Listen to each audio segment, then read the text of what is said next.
Look closely.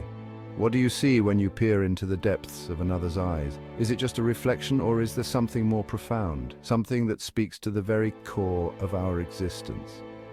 A figure stands on a bridge, suspended between two worlds. The bridge itself becomes a metaphor for the fragile line between sanity and madness, between the known and the unknown. Its hands clasped to its head, its mouth wide open in a silent scream.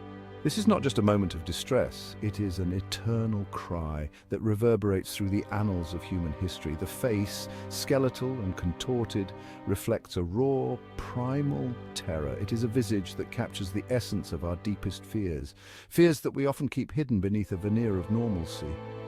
This is Edvard Munch's The Scream, an image that has become synonymous with anxiety and existential dread.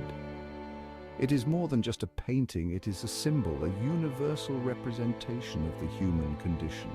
The painting is not merely a depiction of a moment, it is a visceral expression of the human condition. Each brushstroke, each color choice is a deliberate attempt to convey the inexpressible.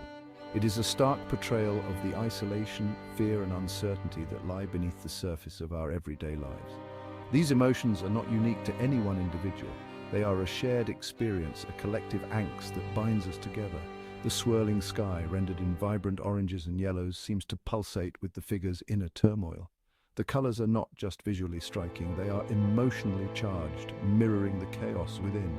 The landscape, with its distorted lines and unnatural colors, echoes this sense of unease.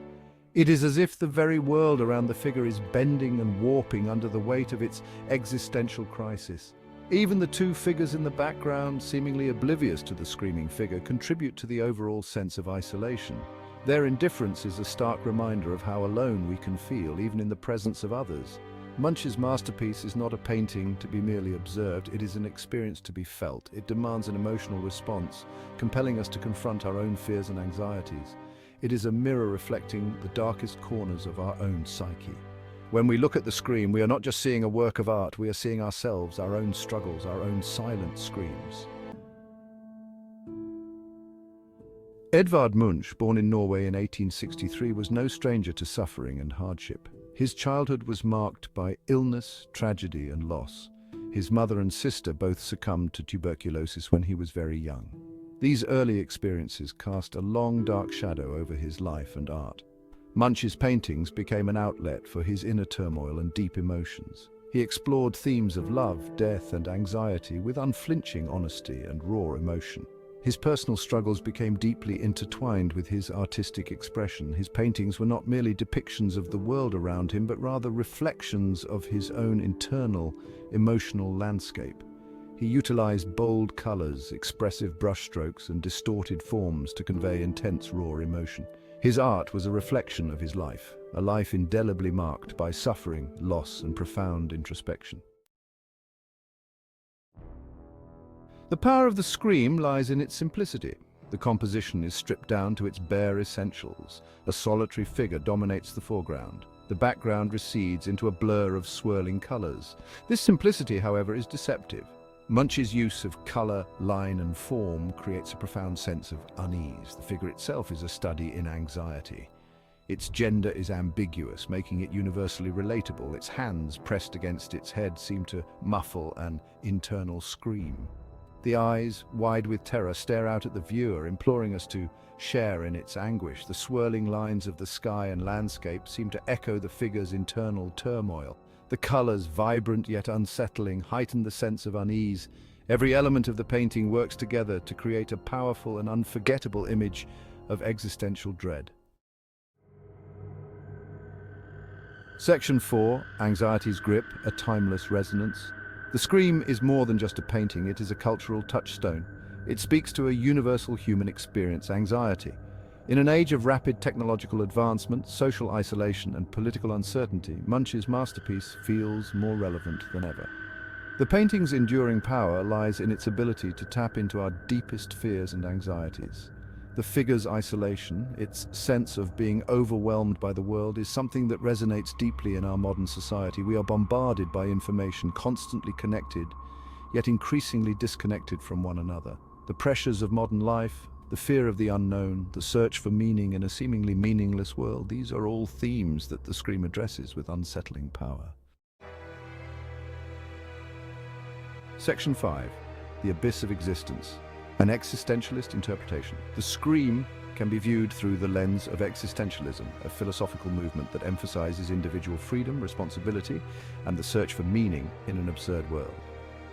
The painting's central figure, alone and adrift in a chaotic world, embodies the existentialist notion of the absurd. It is the conflict between the human desire for meaning and the universe's inherent lack of it. The figure's scream can be interpreted as a reaction to this realization. It is the realization that we are alone in a vast and indifferent universe. The swirling, distorted landscape represents the absurdity of existence. The lack of inherent meaning or purpose in the world is reflected in the painting's unsettling imagery. Munch's masterpiece serves as a visual representation of these existentialist anxieties. Section 6. Literary Echoes Finding the Scream in Words. In this chapter, we delve into the profound connections between Edvard Munch's iconic painting, The Scream, and the world of literature. The themes of anxiety, isolation, and the search for meaning explored in The Scream find resonance in various literary works. These themes are universal, transcending time and medium, and they echo through the pages of some of the most influential books ever written. Franz Kafka's The Metamorphosis, with its depiction of alienation and the absurdity of existence, shares a thematic kinship with Munch's masterpiece. Kafka's narrative of a man who wakes up to find himself transformed into a monstrous insect is a powerful metaphor for the dehumanizing effects of modern life. The protagonist's transformation into a monstrous insect mirrors the dehumanizing effects of modern life. This transformation is not just physical but also psychological, highlighting the profound sense of isolation and estrangement that many individuals feel in contemporary society. Similarly, Albert Camus' The Stranger explores the themes of absurdity and alienation. The protagonist, Salt, navigates a world that seems indifferent to his existence, much like the silent scream of Munch's figure against the backdrop of a turbulent sky. The protagonist's detached observation of the world and his inability to conform to societal norms echo the isolation and existential angst depicted in The Scream. Salt's emotional detachment and his ultimate confrontation with the absurdity of life resonate deeply with the existential dread captured in Munch's painting. These literary works, like Munch's painting, provide a glimpse into the human condition in all its complexity and contradiction. They challenge us to confront our deepest fears and anxieties, and to find meaning in a world that often seems chaotic and indifferent. They offer a profound meditation on what it means to be alive, in a world often indifferent to our suffering. Through their exploration of existential themes, these works invite us to reflect on our own lives and the ways in which we navigate the challenges of existence. In doing so, they remind us of the enduring power of art and literature to illuminate the darkest corners of the human experience.